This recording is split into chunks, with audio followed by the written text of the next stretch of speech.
What's going on, y'all? This is Caleb coming to you with another sports video. Just got through watching the Milwaukee Bucks-Toronto Raptors game. And before the playoffs started, I made a video which went up, I think, early this morning of my first round prediction video. And I said something about Giannis Antetokounmpo in that video that if you haven't seen it, you should check it out. I mean, seriously, if you didn't hear what I had to say about Giannis Antetokounmpo, you should go click the video now. Go click it now. If you don't want to just click the other video, I understand. Spoiler alert coming though. I said this dude could be the NBA MVP in about 5 years. I give him 5 years. And I think he will be an NBA MVP. I mean, lo and behold, this dude leads a young Bucks team into Toronto, who you all know went to the Eastern Conference Finals last year. Of course, I got beat by the Cavs, but they went to the Eastern Conference Finals last year. Giannis takes Milwaukee into Toronto, and they get the dub. They get the dub 97-83. 28 points for Giannis, man. 8 rebounds. He shot 72% from the field. 13 for 18 from the field, bro. That is amazing. He only shot 40% from the line.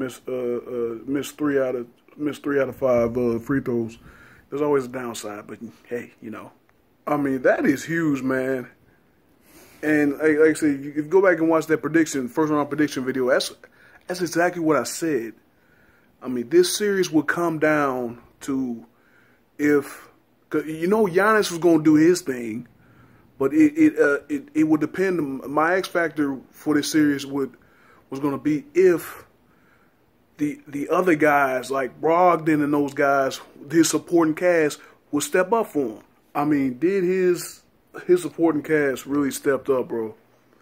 Like, I mean, Brogdon, like I said, speaking of, I spoke of Brogdon first, 16 points, 6 rebounds. Then you had Chris Middleton, he had 10 points, but he had 9 assists. Then Greg Monroe in the paint, 14 points, 15 rebounds. Tony Snell had 11, and then Matthew Dellavedova, big part of the world champion Cavaliers last year, he comes off the bench with 11 in some good minutes. Boy, Toronto can't catch a break in Game 1. I mean, that's their 9th straight Game 1 loss in a playoff series. Of course, you know, they lost the first 2 Game 1s of the first 2 rounds, but they made it to the Eastern Conference Finals. But, you know, I mean, this was this was a beating, man. I mean, it's crazy. You know, crazy how, I mean, you know, Toronto, I consider Toronto a contender, man, but you can't lose games at home. You can't lose games at home, man.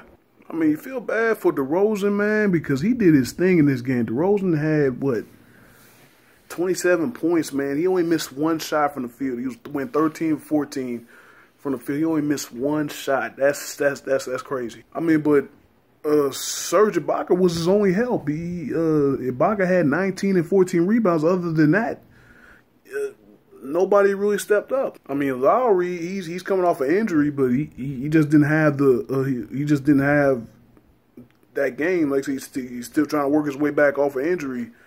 And if Lowry can't get anything going, can't be his usual self, the Raptors are in more trouble than I thought. I thought the Raptors were gonna win in 6. Woo! I mean, I mean, with Milwaukee winning on the road, man, that's in serious jeopardy, man. That's in serious jeopardy.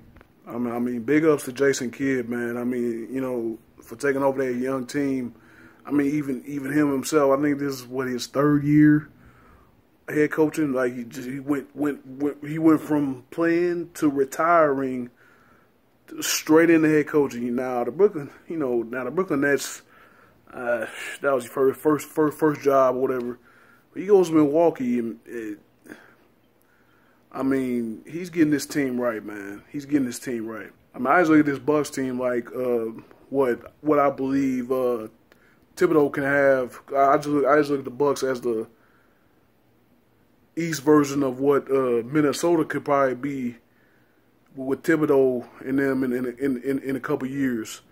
Challenging a contender like the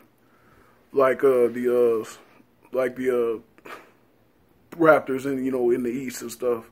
And I can see Minnesota in a couple years challenging the top teams in the West. But yeah, I didn't expect that, man. Obviously, I knew the history of Toronto losing game ones, but I just didn't think it'd be like this, though. Last year, of course, I didn't think last year either, but yeah, man, the Bucks get the W on the road in Toronto. Whew. If Giannis keeps playing like that and he keeps getting the production from the other guys, if the other guys keep playing like this, forget Bucks in 6, it might be Bucks in 5. With the way that they won today, I clearly believe they can get another one in Toronto if necessary. But I'm going to wrap it up right there, man. If you like this video, please hit the like button, subscribe it, and share with your people, man. Thank you guys for watching, and I'm going to see you in the next video.